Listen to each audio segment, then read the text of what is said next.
À la suite d'un ancien des JO, un autre nous rejoint. Il s'agit de Diarra Ousmane Vieira qui vient débriefer la rencontre Brésil-Côte d'Ivoire avec la grande team.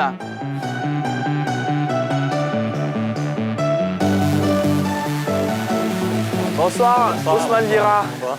Comment allez-vous? Je vais bien, merci. On est content de vous recevoir, Yellow. Ouais, je suis contente.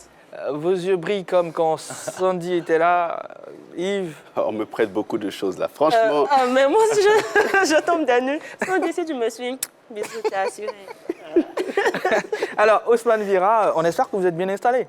Merci, c'est gentil, je suis bien installé. D'accord, ça nous rassure. Alors, quand on évoque les Jeux Olympiques avec vous, on pense forcément à ceux de 2008. Quels souvenirs vous gardez de cette édition des JO là? Tout d'abord, je vous salue et merci de me recevoir sur votre plateau. Et tout l'honneur pour moi. Bon, les Jeux Olympiques, je pense que c'est un rêve des gosses, des gamins. Et je pense que quand j'étais aux Jeux, mes yeux brillaient comme on dit, un gamin qui vient de recevoir un cadeau. Pour moi, c'était un moment vraiment inoubliable pour moi. Parce que rencontrer des grands joueurs aux Jeux Olympiques, pour moi, ça m'a fait passer un cap dans ma carrière. À part la rencontre des autres joueurs, qu'est-ce qui vous a marqué? C'est toute l'organisation qui est autour, toute la festivité qui est autour. C'est tout ça qui fait les Jeux Olympiques. D'accord. Yellow? Déjà, je voudrais savoir comment est-ce que ça va avec Serge Aurier. Serge Aurier, ça va bien, c'est mon jeune frère. Je pense qu'il n'y a pas eu de problème, ça a été interprété d'une autre manière. Moi, je pense qu'il n'y a pas de problème entre moi et Serge Aurier. On s'est parlé après, c'est mon jeune frère. Pour ceux qui ne savent pas, vous allez retracer un peu les faits. Non, c'est rien de particulier, c'est rien de grave. Moi, j'ai seulement donné mon avis. Je pense qu'aujourd'hui, il mène l'équipe nationale. Il conduit très bien l'équipe nationale parce que c'est notre capitaine. Je pense qu'il mérite tout mon soutien. Et puis, je pense que l'équipe nationale, c'est un bon chemin. Et il faudrait qu'on évite de faire des polémiques. Voilà. Donc là, vous avez changé d'avis apparemment. Non, je n'ai pas changé d'avis. J'ai seulement donné mon avis à un moment précis. Et je pense que le contexte n'est pas idéal pour parler de ça actuellement. Bon, on parle des éléphants, donc qui dit éléphant parle de Serge Aurier. Mais bon, ok. D'accord. Alors, nous avons une image de vous défendant sur Lionel Messi, l'Argentin. Alors, à cette époque, était-il déjà un phénomène? Vous le craignez? Bien sûr, déjà, quand nous sommes arrivés au JO, l'Argentine venait de finir son entraînement parce qu'on était pratiquement dans le même hôtel.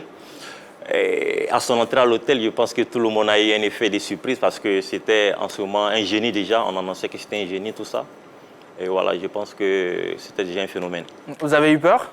Non, pas du tout. À l'hôtel déjà? Non, je n'ai pas eu peur, mais déjà, il savait que c'était un très grand joueur et voilà, il fallait que je me méfie. Voilà. Intimidé peut-être par Lionel Messi? Intimidé, pas vraiment, mais juste du respect, voilà, parce que c'était un génie en venir. D'ailleurs, ce match-là, vous l'avez perdu face à l'Argentine, c'était en phase de poule. Ça a été facile ou difficile de gérer Lionel Messi? Quand on regarde un peu l'image. Parce que là, le premier but, je me souviens que c'est lui qui a marqué le premier but.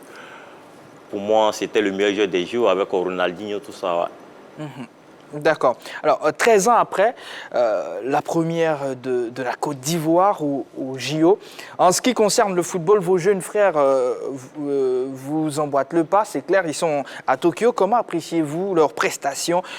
Vous les sentez prêts à faire mieux, à aller plus loin que vous en 2008? Je pense que déjà, en 2 matchs, ils ont déjà fait 4 points. Nous, le premier match, on a perdu contre l'Argentine. Je pense qu'ils ont une très bonne génération. Même s'ils ont eu une préparation tronquée, je pense que c'est une très bonne équipe. Moi, j'apprécie déjà le match nul contre le Brésil, parce que pour moi, l'équipe favorite, c'est le Brésil. Je pense que c'est déjà des bons résultats. D'accord, de bons résultats. Yves, vous êtes d'avis? Oui, on ne peut pas demander mieux. Premier match, victoire. Deuxième match, un nul, 0-0. On ne prend pas un but contre l'une des meilleures formations de ce tournoi. C'est une bonne chose. On reste solide. On a essayé de lever un peu notre niveau de jeu, ce qui est une très bonne chose. Les joueurs aussi nous montrent qu'ils ont de l'envie. On sent de la détermination dans leur manière de jouer. Ils sont conscients qu'ils ont le droit de faire un résultat malgré la préparation bâclée. Et je crois que c'est une bonne chose. Il faut continuer toujours de les soutenir, de les encourager. 0-0, vous vous y attendiez? Moi, je suis satisfait du résultat. 0-0. Ce n'est pas facile parce que vous jouez l'une des meilleures nations de football avec de grands talents à l'intérieur. Et quand c'est comme ça, vous vous méfiez effectivement et vous jouez prudemment. C'est ce qui s'est passé dans cette rencontre entre la Côte d'Ivoire et le Brésil. Je m'attendais à un match nul, mais je m'attendais à un match nul avec des buts, pas un match nul vierge, 0-0. Je me disais que autant ils étaient capables de nous marquer, autant on était capable aussi de marquer. Mais finalement, on a montré une véritable solidité défensive. Ça, c'est ce qu'il faut souligner. Si on n'a pas encaissé de but face à des joueurs très rapides et très percutants, surtout réalistes devant les buts tels que Richarlison et puis Cunha, ça veut dire que nos joueurs, nos défenseurs ont bien fait le travail. Le système tactique a plus ou moins fonctionné, a marché. Donc, faut pouvoir accepter ce résultat et puis se préparer pour la prochaine rencontre, pour la troisième rencontre. Parce que jouer le Brésil, c'est pas du tout facile. Même les seniors n'ont pas réussi à dompter le Brésil en 2010 lorsqu'on était à la Coupe du Monde. Donc, voir les Olympiques réussir cela, c'est une très bonne chose. D'accord. Yellow, on vous a vu, vous sembliez être d'accord avec Yves. Oui, je pense que à défaut d'avoir des buts, on se contentera du nul parce que quand on a suivi le match, on s'est dit que les éléphants pouvaient faire mieux. Il y avait de la ressource, il y avait de la graine, mais certainement qu'on a manqué du fait d'oser parce qu'on avait pratiquement tout. On avait les hommes qu'il fallait, on avait le coaching a priori qu'il fallait, mais on a manqué de réalisme devant les buts. Donc, à défaut de marquer, je pense qu'on pouvait prendre facilement cette équipe du Brésil là, mais on a certainement douté, donc on se contentera du nul, heureusement. D'accord. Sur la dernière partie de l'intervention de Yellow, alors Ousmane Dirasouba ou encore Ousmane Vira, c'est ce que beaucoup connaissent. Vous avez suivi le match. Est-ce un bon point face au Brésil ou finalement, comme Yellow et comme beaucoup, on pouvait faire mieux? C'est l'avis de beaucoup. C'est-à-dire battre le Brésil. Oui, avant le match, je pense que tout le monde espérait que peut-être on batte le Brésil. Pour moi, je pense que ça n'a pas été un match facile. Vu la préparation des éléphants, je pense qu'ils n'ont pratiquement pas joué des vrais matchs amicaux. À notre époque, nous, on a joué déjà le tournoi de Toulon. Ensuite, on a joué un tournoi en Corée pour être préparé mentalement et physiquement. Je pense que ce n'était pas le cas de cette génération. Pour moi, le point pris comme Brésil, c'est un vrai point. Parce que tout dépend de notre dernier match maintenant contre l'Allemagne. D'accord. Amis téléspectateurs, vous pouvez nous appeler dès à présent et réagir naturellement, parler un tout petit peu du match Brésil-Côte d'Ivoire. Mais après, la vraie question, les éléphants ont-ils les moyens de vaincre l'Allemagne? Ça sera la question. Et naturellement, si vous nous appelez, il va falloir répondre. On va prendre un appel, l'appel de M. Koné qui revient à la charge. Bonsoir, M. Koné. Bonsoir, Guy, bonsoir à tout le monde sur le plateau. Bonsoir, M. Koné. Bonsoir, M. Koné. Bonsoir, M. Koné. La première fois que j'ai appelé, on n'a pas pu... Effectivement. J'ai vu Yellow Iri, mais je n'ai pas oublié. Une promesse était une dette. C'est juste... Je ne pas dit, mais je vais tenir cette promesse, ça va vous surprendre. C'est justement ça. C'est parce que le colis n'est pas arrivé que l'appel n'est pas passé. Mais je vais tenir cette promesse, vous serez surpris. Ah, d'accord. En tout cas, pour l'instant, on est impatient de connaître votre réaction sur... la question. Oui, sur la question, je vais dire, les éléphants, c'est vrai, ils n'ont pas eu de préparation, mais ce qu'ils font est beaucoup surprenant. Ils arrivent à jouer, on n'est pas surpris de les voir, quand même, il y a des joueurs de qualité dedans, donc on n'a pas besoin de faire 1000 préparations avec des joueurs de qualité pour pouvoir s'en sortir. Mais ce que je note, c'est que les éléphants réagissent à mi-temps. À mi-temps, le premier match, en première mi-temps, ils ont été vraiment des flops. Et en deuxième mi-temps, ils se sont rachetés. Et sur le match du Brésil, on a vu, même à 10 contre 11, bon, en première mi-temps, ils ont tenu la barre et puis ils ont bien joué, ils ont eu des occasions. Ça m'a étonné même qu'on allait à 0-0 en première mi-temps. Et nous revenons en seconde mi-temps à 10 contre 11. On n'arrive pas à développer notre jeu. Moi, j'étais pas vraiment satisfait de la deuxième mi-temps. La deuxième mi-temps, c'est vrai qu'on a eu quelques occasions, mais les Brésiliens, ils ont pris le jeu en leur compte, ils ont joué. Eux aussi, ils ont été maladroits, sinon vraiment, on ne sait pas. Le score aussi aurait pu être en leur faveur. Mais donc voilà, il faut que les éléphants arrivent à se concentrer sur 90 minutes. D'accord. Ce que moi je peux dire. Mais M. Koné, pour terminer, pour terminer, ils peuvent battre l'Allemagne. Moi, je dis oui, s'ils continuent, s'ils nous présentent la première mi-temps du match contre le Brésil, qui s'attendait, beaucoup se disaient que le Brésil allait trier cette équipe de Côte d'Ivoire, vu le match qu'ils ont joué face à l'Allemagne. Mais malheureusement, ils n'ont pas pu. Donc, s'ils font le match qu'ils ont produit en première mi-temps contre le Brésil, sur 90 minutes, ou bien sur 85 minutes, en tout cas, on peut battre l'Allemagne, ou bien même faire notre match nul et puis avoir nos 5 points pour passer. D'accord, donc c'est possible. C'est ce qu'on retient, M. Koné. C'est possible. Merci beaucoup, M. Koné. Voilà. Après l'Arabie Saoudite et le Brésil, le prochain adversaire des éléphants de Côte d'Ivoire U23, des éléphants olympiques, c'est bien sûr l'Allemagne, National Mannschaft. Est-ce que les éléphants ont les moyens de vaincre l'Allemagne? Plus 225, 27, 21, 59, 93, 99, c'est le numéro qu'il va falloir appeler. Réaction, messieurs, dames? Oui, par rapport à ce match, si on a la possibilité de pouvoir battre cette équipe allemande, oui, on a quand même cette possibilité. Quand on regarde un peu cette équipe allemande, elle encaisse beaucoup de buts. Donc ça veut dire qu'il n'y a pas de sérénité dans la défense de cette équipe allemande. Le gardien n'est pas très, très rassurant. Et ça, c'est déjà un bon point, c'est déjà une bonne chose. Je crois qu'il faut capitaliser les acquis du match face au Brésil. Tactiquement, on a montré de très bonnes dispositions. Ça veut dire que si on reste dans cette dynamique, et que les automatismes commencent à se mettre en place, notre équipe est capable de faire un résultat face à cette formation allemande. Mais il faut savoir que ce serait un match très difficile et très disputé, parce que quand même les Allemands sont un peu blessés dans leur orgueil, dans leur amour-propre. Ils sont, j'ai dit, vice-champions de ce tournoi. Ils ont été battus par le Brésil, mais largement. Ils ont battu difficilement l'Arabie Saoudite, donc ils ont envie véritablement de se racheter, de faire un résultat. Donc à nous d'aller avec une envie. Je crois qu'il faut éviter le syndrome de 2014 avec les éléphants dans notre poule. On a gagné un match, on a perdu l'autre, et puis on ne savait pas comment il fallait jouer. Donc on est parti avec des calculs. On est parti avec des calculs. Le calcul, il est très simple. Pour ce match, il faut jouer pour gagner. Si on va pour jouer pour gagner, on fera un match nul. Mais si on va pour faire un match nul, on perdra. Ça, c'est clair. Ah, parce que quand vous mettez... On va prendre un appel. Yves, permettez-moi de prendre un appel. C'est M. Sanogo qui veut donner son avis. Bonsoir, M. Sanogo. Bonsoir, M. JD. Comment allez-vous? Très, très, très bien. Alors, déjà, on sera face à l'Allemagne pour notre prochain match. Bien, Badi, pour commencer, je vous félicite d'abord pour votre analyse. Et mon frère Yarasbak à côté. D'abord, je donne un carton rouge à Yolo sur les plateaux. Yolo, regardez, je donne le carton. Je donne un carton rouge à Yolo, mais je reviens d'abord. Est-ce que vous pouvez donner votre avis sur la question, Monsieur Sanogo? Ok, on l'a perdu. Voilà, malheureusement. Alors, Ousmane Vira, face à l'Arabie Saoudite, on a inscrit 2 buts, un CSC et un but, le but de Franck Kessié. Face au Brésil, 0-0, il n'y a pas eu de but. Est-ce que vous pensez qu'offensivement, nous avons des armes pour naturellement aller au bout, battre cette formation de la... Oui, je pense que oui. Déjà, on a une bonne assise défensive. Ça, c'est déjà important dans un tournoi. Même si les gens se plaignent qu'on ne marque pas assez. Mais moi, je pense que déjà, le plus important, c'est de ne pas encaisser. On a une bonne assise défensive. Maintenant, il faut essayer de faire la différence devant. Et je compte beaucoup sur Mas Gradel qui a plus d'expérience, qui a un bagage d'expérience qui peut guider cette jeunesse-là vers la victoire. Je pense que aussi l'Allemagne a encaissé beaucoup de buts. Et là, elle en doute aussi. Et même si elle va tout donner pour le dernier match. Et j'aimerais préciser que chaque match a sa réalité.